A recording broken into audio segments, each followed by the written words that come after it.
I'm gonna fill you in on a little secret.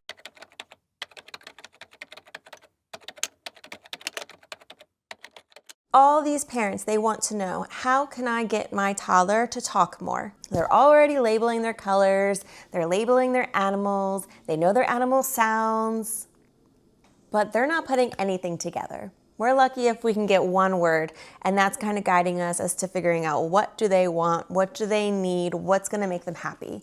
But here is the secret. We need to work on verbs. Verbs are our action words. They're the foundation to everything. So it's not only what is it, but what is it doing?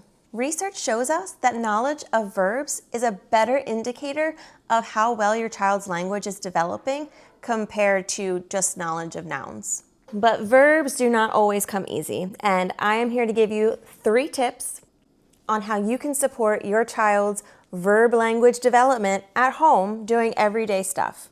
Tip 1, let's really lean into those already existing routines. So think taking a bath, brushing our teeth, getting dressed, things that we're doing every day without even having to think twice about it.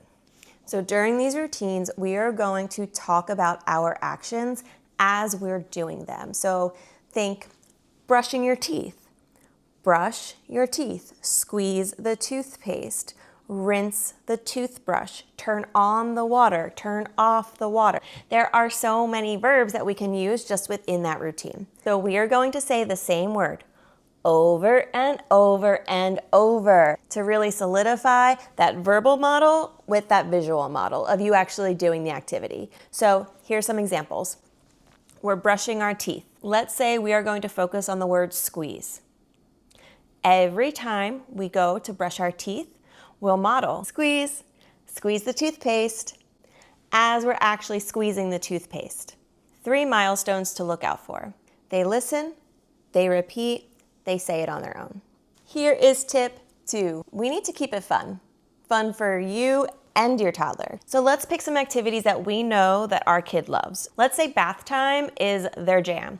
We're gonna use that time to model these verbs. Pop the bubble, turn on the water, clean your hair, or maybe your kid just loves Play-Doh. All right, we're gonna roll with that, figuratively and literally. Some verbs that we can model during Play-Doh would be roll, squish, cut. Personally, my favorite way to model verbs is through song. There's so many children's songs where the entire theme is just around actions, verbs, and trying to get your kid to move. So we're gonna use that to our advantage.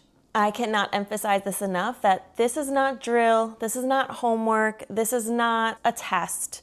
This is fun, this is play. This is really integrating the language into what we're doing. If the child doesn't feel comfortable and if they feel like they're under too much pressure, they're not going to listen. They're not going to absorb. Here is my 3rd tip. Give choices. Do you want to ride your bike? Or do you want to jump on the trampoline? Do you want to skip or do you want to walk? By giving them the 2 choices, we're presenting the opportunity for them to verbalize what they want or use gestures. If they say it, great. If they gesture it or if they do the action, that's still great. If they don't say anything at all, then that just shows we have another opportunity to model that verb for them. Let's say they're looking towards the bike and we know that they want to go ride their bike outside. Let's honor that. They're looking at the bike. That is their communication. So we're going to give them that model of language to support what they already want. I see you're looking at your bike. Let's go ride your bike. Remember, even if they don't say the word, by us giving them that model, they're learning to understand it. They're learning, what does that word do for me? What does it do for the objects around me? My take-home advice: keep it simple, keep it fun, keep it consistent. And remember, we are going to celebrate all communication.